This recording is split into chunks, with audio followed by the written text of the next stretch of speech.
I'm Lizzie Brooks. People ask me all the time, how do I do a proper plank position? So I am making a video about it. Come on and check it out. First of all, I'm just gonna show you, everybody's body is different. Roughly, plank is maybe a little bit wider than the shoulders by a couple millimeters, or shoulder width apart with the hands. Gently spread the fingers wide and root the fingertips down. What that will do to root the fingertips and even the first finger and thumb ball joint down a bit is to help engage the musculature around those little bones in your wrists and help you protect them so they don't fatigue as much as far as dropping into the joints or rolling into the nerve bundles. So organs drawing towards the spine, toes tucked, legs lifted. Feet are roughly whatever distance apart in plank makes you feel better. Toes together might be a little bit more of a drive to draw towards the midline. Feet apart might help you balance a little more side to side, especially if there's movement in your plank. To get a nice sensation of strength and also to protect the low back, think about a diamond shape from right above your pubic bone to your low ribs to your sternum. Draw that diamond shape back in support. So instead of rounding so much, even though you could use that within any plank pose that you did, if you wanted to add that core element, you could. Just think about drawing that up. So what I see a lot is planks like this, where that lumbar is sagging. And where that's gonna get you is it's going to cause probably some pain in the joints, and you won't be getting the benefits of the strength that we're looking to build and the stamina within the plank. It doesn't mean it's terrible for you. It means it's probably not as good as if you had that lift and support and your low back wasn't crunching down.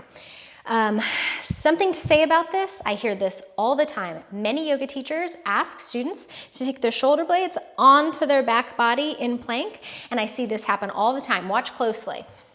I'm a student, my teacher tells me, I'm in a plank, my teacher tells me to take my shoulder blades onto my back.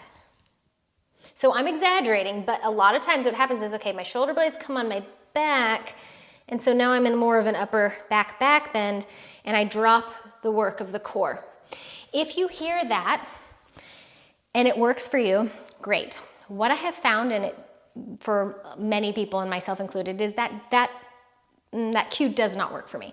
Instead, I like to allow my shoulder blade, my scapula, to live a little bit more on that side body, which it generally does anyway. It doesn't live back here, but it's good to do that in our range of movement. But I let that lift, and I think of drawing up and in a little bit more through the center, waking up the inseams of my legs, and using, again, that pressure down into the fingertips to create that. Now, modifications for this would be to lower the knees. Sometimes though, the minute the knees come down, guess what happens? You guessed it, the lumbar goes out. So, two things with that. Think about same diamond shape, hugging back even if your knees are down.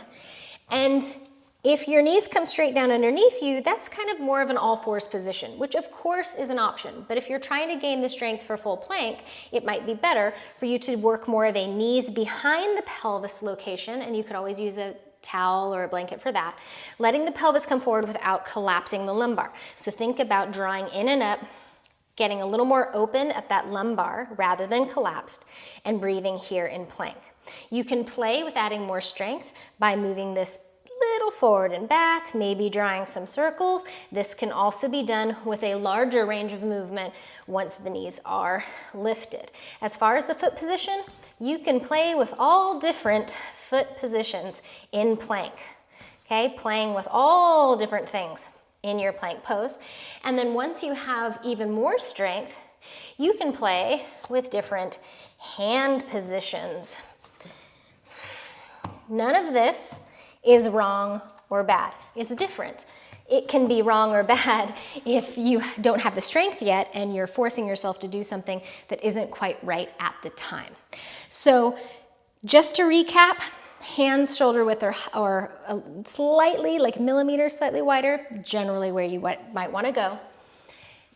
Not here, not here. In between with support, where the sensation you feel is through the trunk and not as a collapse in the lumbar. Even if the knees are down, not collapsing the lumbar. Drawing a little more of the shoulder blades to the side body, not the back body, but maybe somewhere in between rather than collapsed. And finding your breathing, of course. The other thing is you might be in a class that offers 10,000 planks through the whole class. I would rather see a few really good, structurally sound, breathable, strength acquiring planks than trying to do the plank every time when you're depleted and you're falling into the joints, maybe your neck, your jaw, and it's causing you actually stress rather than health. So I hope that you enjoyed that. Please put any questions that you have in the comments. I definitely answer those. And if you got any value to this video, please do engage. Hit the like, hit the subscribe, ask those questions because I would love to keep making these free videos and your engagement counts. Namaste.